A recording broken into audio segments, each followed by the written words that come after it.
Hello, this is Seemownay. I'm back from vacation and I'm starting with the Scale It Down series that I do with my friend Suzanna Lee, and we are having our Grab 5 today. Our special guest this month is Victoria Marie, and she, if you don't know her, you should definitely check her out. She has great videos on her channel. She does lots of stuff and shares in a very approachable way, I would say. So she gave us the challenge of using pattern paper, and I'm showing you what I chose from my scrap bin, which is my go-to um, place to find items to use in my traveler's notebook. Uh, Sticker alphabets. The third item is stamped images, something stamped. So, and I chose this stamp set from Coco Daisy that I think came in their last year's September planner kit. The fourth item is tabs or tab. And the fifth item is a chipboard or cardstock die cuts. It said die cut, and I'm actually going to adhere to that. I didn't know if she meant more than one or just one. And these two photos I'm going to scrapbook. They are my son writing a letter to his grandma. And the funniest thing was that we joked and said that was his new laptop. And that's what this layout is going to be. I love repeat stamping. And so I thought I would, well, I'm mostly inspired. If you are a stamper, then you should definitely check out Dearly D on YouTube. She does so many things with stamps, and yeah, I'm always inspired when I watch her videos and want to try what she does. And so this is the easiest way. Just cover a whole page in your traveler's notebook with one stamp and make it a pattern. I have two different kinds of stamps that I have in very many different colors, which is this is the Prima Marketing ink daubers, I think they are called. And then I have the Ranger inks, but the paper is so thin in this notebook that I didn't dare use the Ranger ink. But stamping with this ink dauber is really hard because you have to it would be much easier if you could just set your ink pad right next to your notebook and then just dab your stamp in it. So that was a very tedious process, and in between I sent a message to Susanna asking what I was thinking. But I'm really happy it turned out this way. I love how that background looks. And now I am struggling a little bit. I had been choosing, as you saw in the beginning, I showed you the papers and they are all blue. So I was going for a bluish theme. Why? I can't really tell you. I knew I wanted to use a gray or a light background, and I loved this ink pad. It is called Worn Jeans.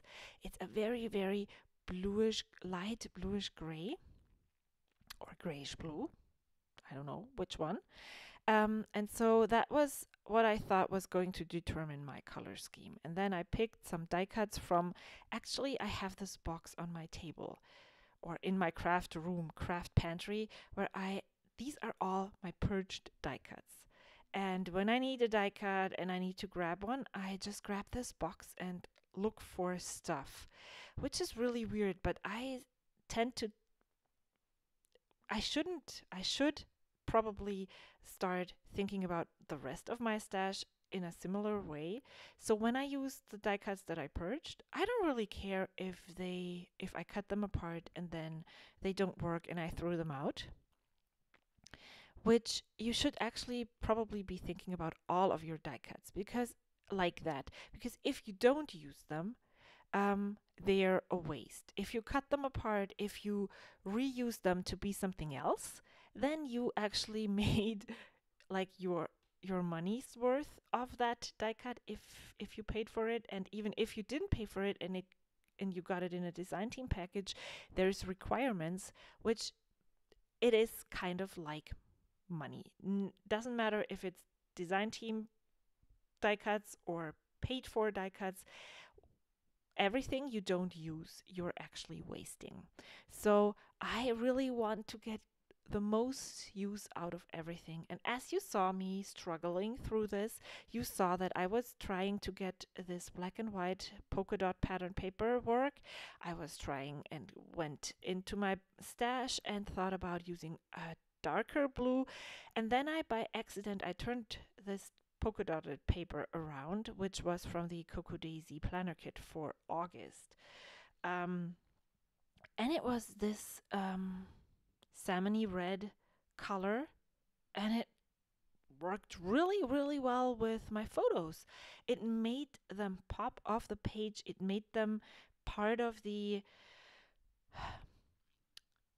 It just made it look cohesive, like this is where my eye needs to be. I stamped that typewriter from the stamp set, and I used black ink.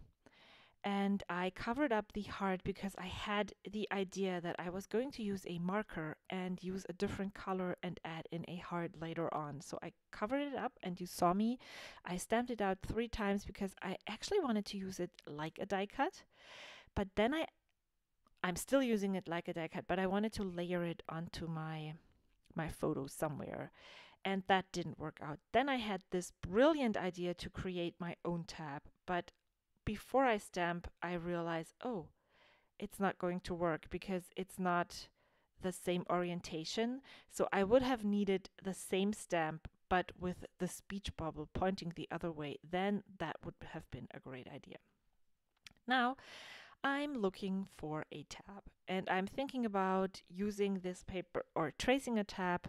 Again, I have lots of tabs from my planner stuff that I get, and but I'm thinking about maybe using this paper now as a die cut. And again, I still want to stay in that blue color scheme, but you will find that somehow this salmony red or orangey color works a lot better than blue. It's just a better contrast. It helps you move the eye around the page.